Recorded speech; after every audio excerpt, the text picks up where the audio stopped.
On the 5th of December 2025, a father arrived home. Moments later, gunfire shattered the silence. His wife watched in horror. His children were only meters away. Within seconds, Marius van der Merwe was dead. But investigators believed this wasn't a random killing. They believed someone wanted him silenced.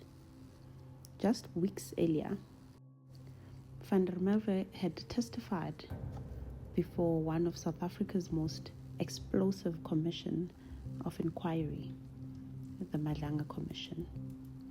Under oath, he made allegations against senior police officials, describing what he claimed was corruption, torture, and the unlawful disposal of a murder victim's body.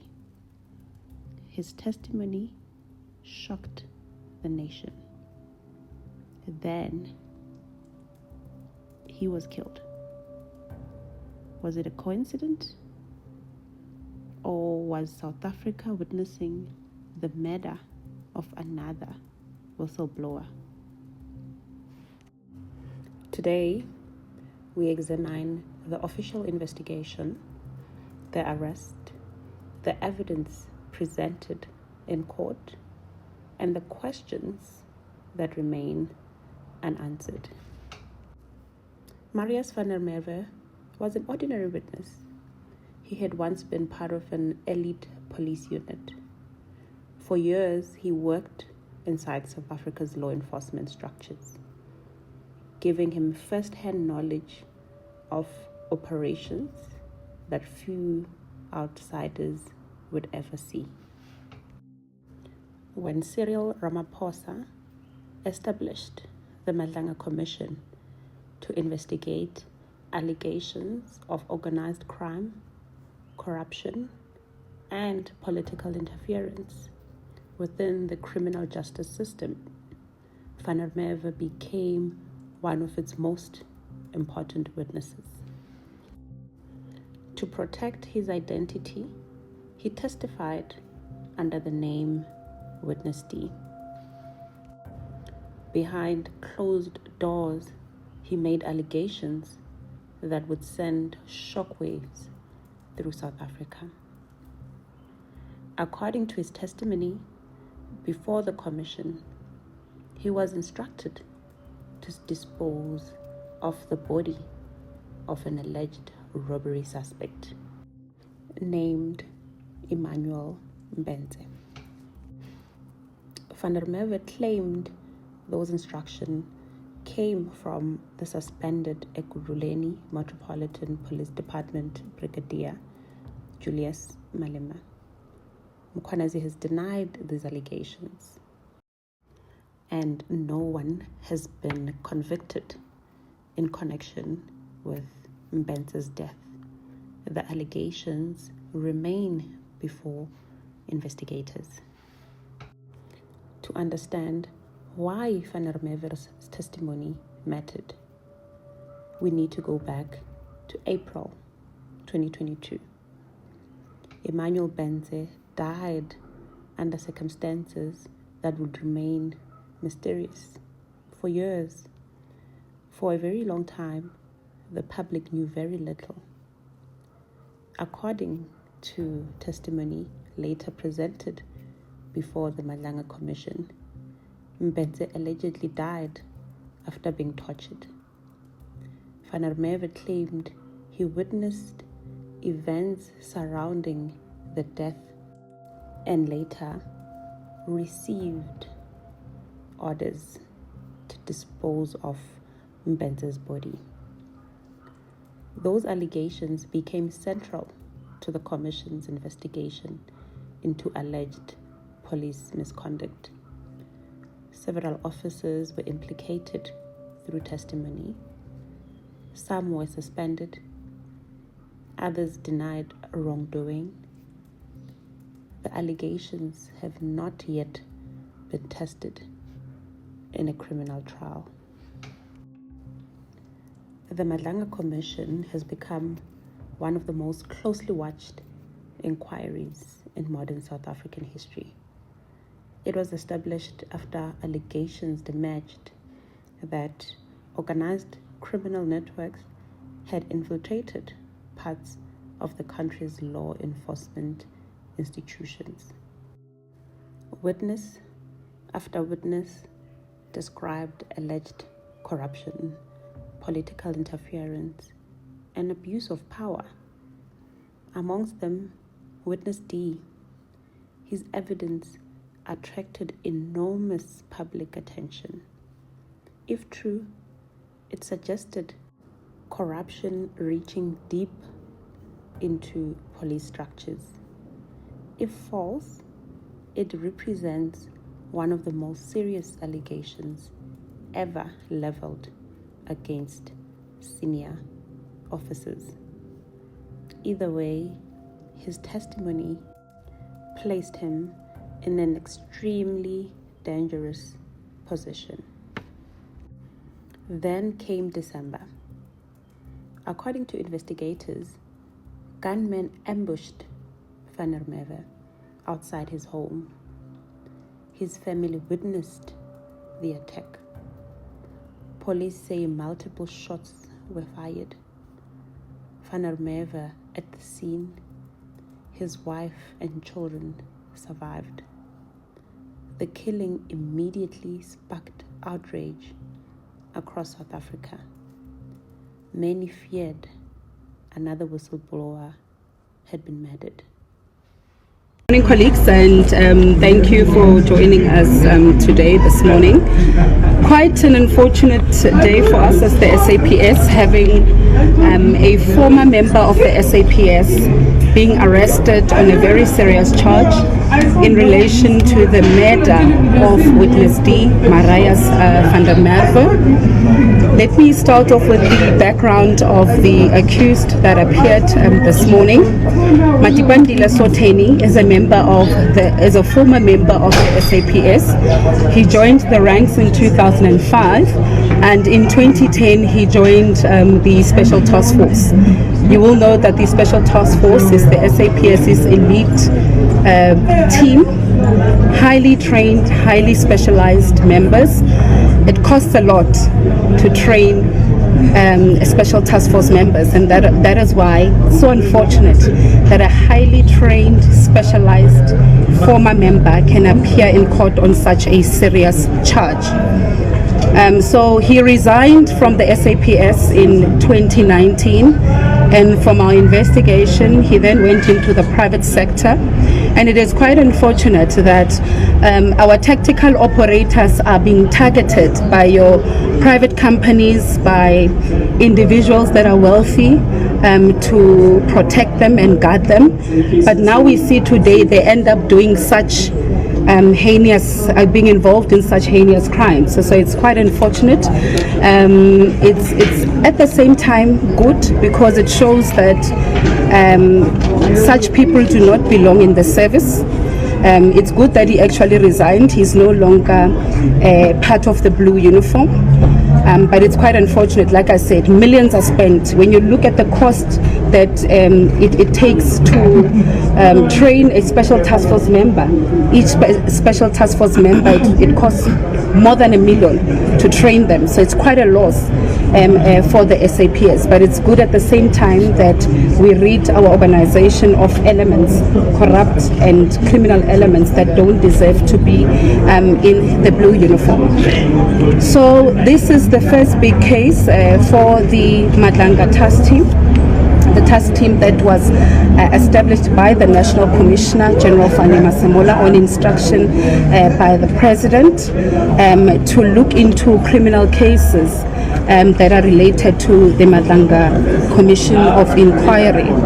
So this team was established in early February, and on the 8th of February they started with investigating this particular murder, the murder of Marius Van der Merwe. So when we look at this case, we take it back to, it's got links to the murder of Emmanuel Mbense in 2022. Everything starts there. Because when witness D appeared before the Madlanga Commission, he implicated certain individuals. And following that, our investigation does indicate that you will recall that witness D, I think, testified before the Madlanga Commission early November. By the end of November, these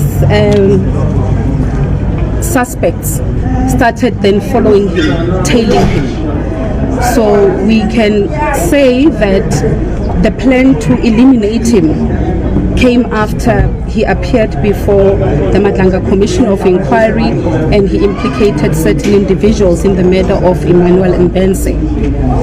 So they started tailing him end of November, and on the 5th of December, just after 8:30, they executed their plan. They eliminated him to silence him, because our investigation tells us that he knew a lot.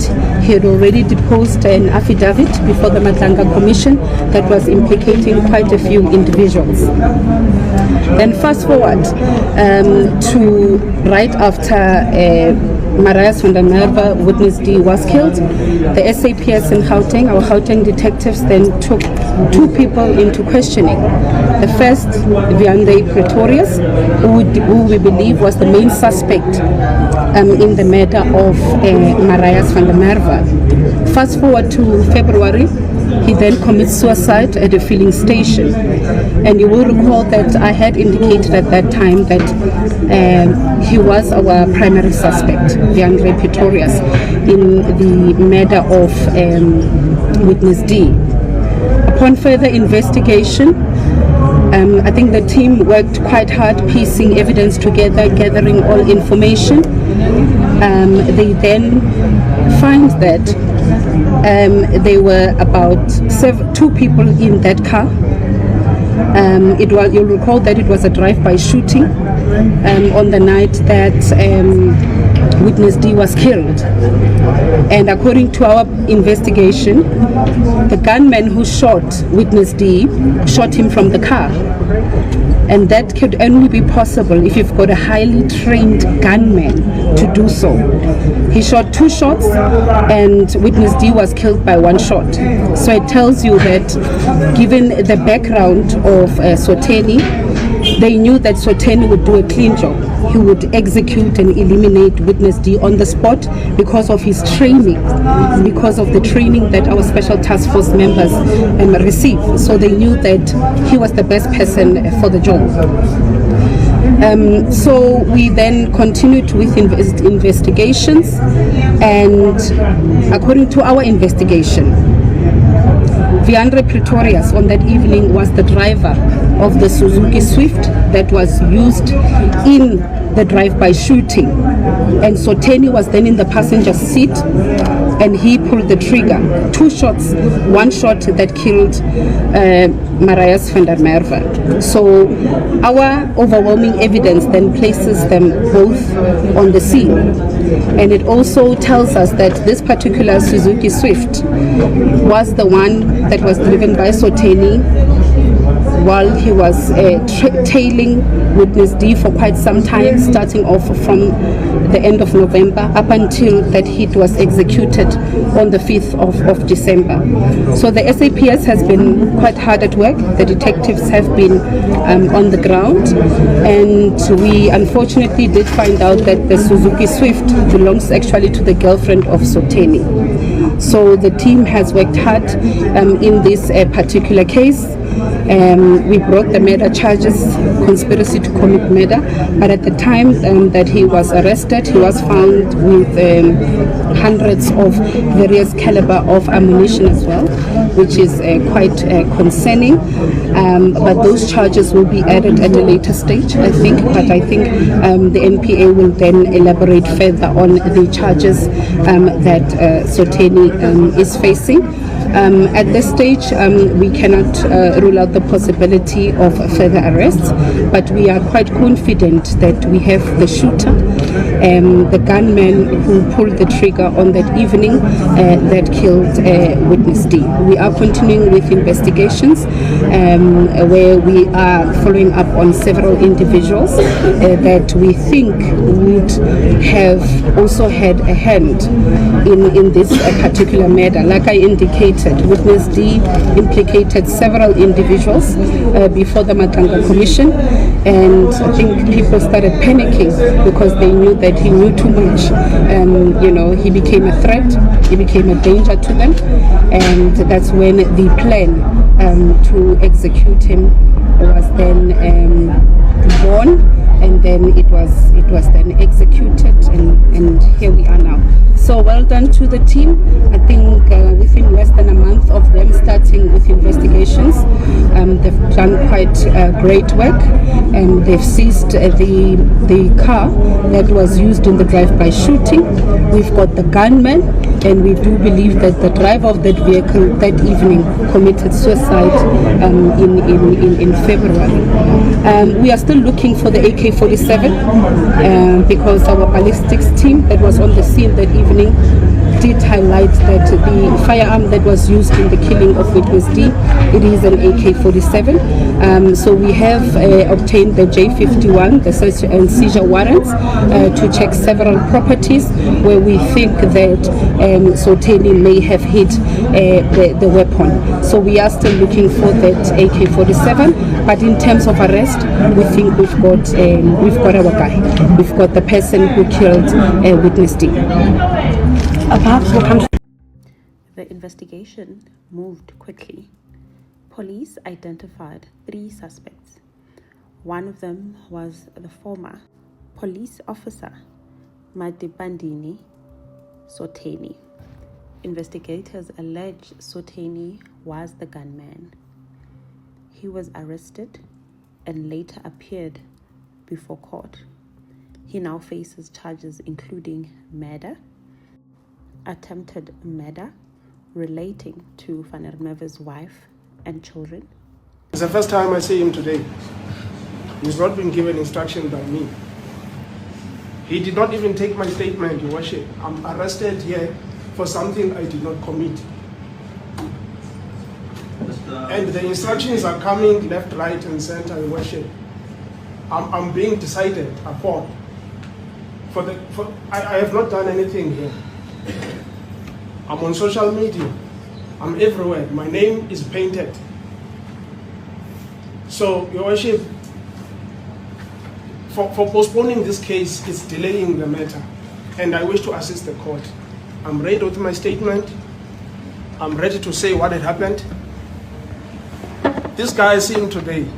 Mr. Sotheni, we can give that instructions to the legal representative. If you are not satisfied with the date that has been agreed, they can bring an application for requisition before the date. In this case, the date still stands, you can stand down.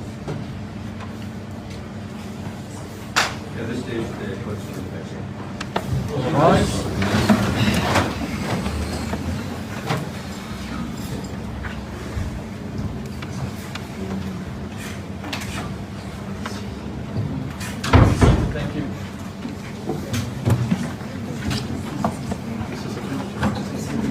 I've got a lot to say. I've got a lot to say. Are you okay, Mr. Sotheni? No, I'm not okay. My children, I must take my children to school. I've got a lot to do. How many children do you I've have? worked, I've got 3 kids. I haven't done this. Do you know who appointed this lawyer for you? Police also identified another suspect, Windray Pretorius. Investigators alleged Pretorius drove the getaway vehicle used during the shooting. However, before he could stand trial, committed suicide by shooting himself at a fueling petrol station. Authorities later seized the suspected getaway vehicle. Investigators continued searching for the firearm believed to have been used in the killing. Police say they believed it was an AK-47. Inside the courtroom, emotions filled the air. Van der Merwe's widow sat dressed in black. At times, she wiped away tears.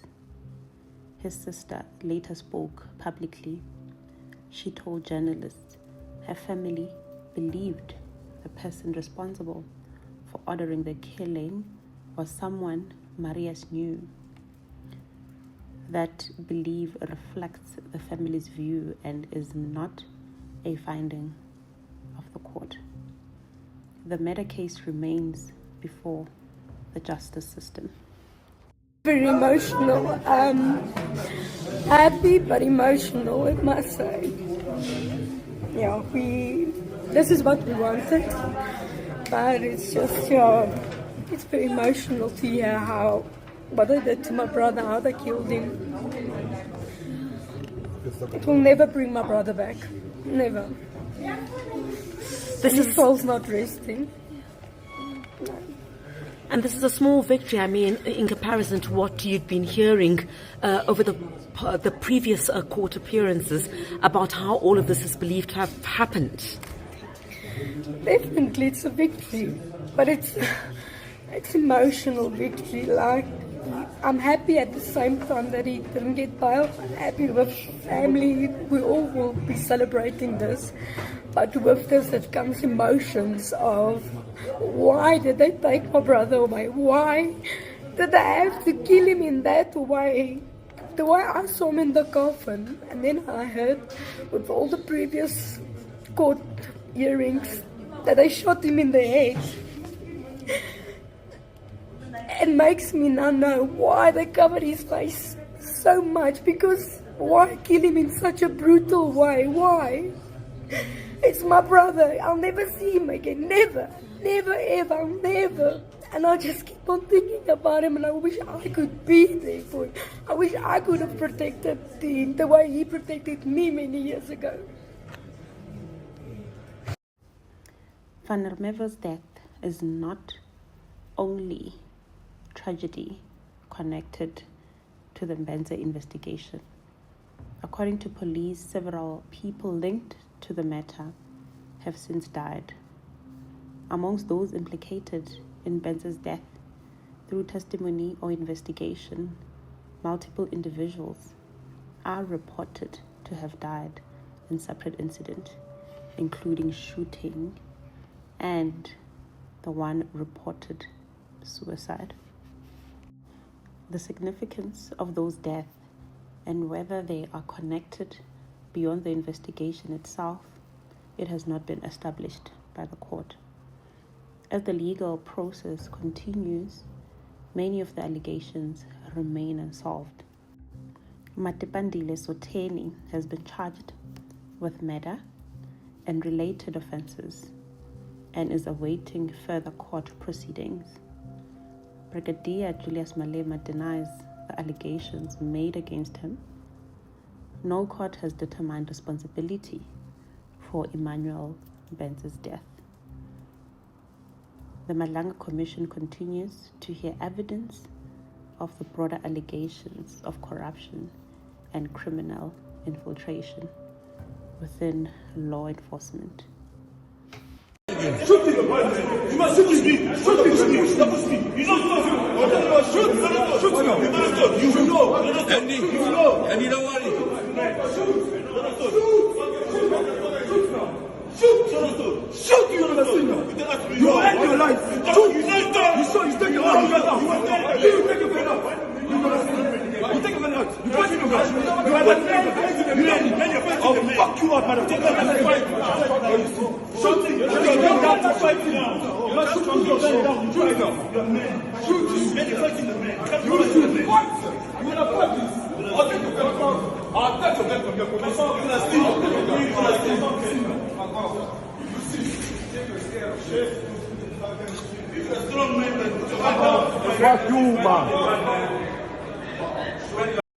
Sotheni, originally from the Eastern Cape, was highly trained by the police with special skills comparable to those of a sniper. According to SAPS, the state spent at least R1 million on his training. On his social media, he offers a glimpse into how he represents himself. The posts from 2022 to 2026 are dominated by firearms, shooting range activities, and tactical training. Captions like "maximum respect," "big boy toys," and "hunt all year" appear repeatedly alongside images of boxing and fitness, building a consistent picture of discipline, control, and a strong association with guns. Some posts suggest proximity to policing or security cycles, including images with colleagues, presumably STF members, and references to the unit's former leader, Lieutenant General Mkhwanazi, whose July 2025 allegations that law enforcement agencies had been captured sparked the Madlanga Commission and other inquiries. There are also phrases about duty, rehabilitation, and being ready that appear throughout. Sotheni was employed for 5 years from 2019 until October 2024 as a bodyguard, but was later dismissed for insubordination. Police investigations have revealed that the plan to eliminate Van der Merwe, the director of a private security company, appears to have been set in motion after his testimony, with surveillance of him dating back to about the end of November 2025. A charge sheet seen by publication reveals that Sotheni did not personally know Van der Merwe. However, he allegedly procured a AK-47 for the purpose of carrying out the hit. At the time of Van der Merwe's shooting, Sotheni was employed as a bodyguard by a wealthy family in Houghton. The police believe the family have no links to the murder, but rather that Sotheni carried out the hit as a side hustle under someone's instruction. At the time of his arrest, he was found in possession of dozens of live rounds, including 125 rounds of 5R rifle ammunition, 31 rounds of R1 rifle ammunition, and 19 rounds of 9mm parabellum pistol ammunition. He did not have any permit or license to possess or use them. Sotheni is believed to have worked with the late Wandre Pretorius, a police informant linked to the Madlanga Commission, who died by suicide last year. Pretorius is allegedly to have driven the Suzuki Swift used in the commission of the crime. The vehicle was later traced to Sotheni's girlfriend. And for the family of Marius Van der Merwe, the loss is deeply personal. For South Africa, the case has been part of a larger debate about whistleblowers' safety, accountability, and public trust in the criminal justice system. The court will ultimately determine the criminal liability to those accused, while the Commission continues its work to uncover the truth behind the allegations. If you like more crime stories like these, please do consider subscribing, liking, and sharing. We'll see you on the next one.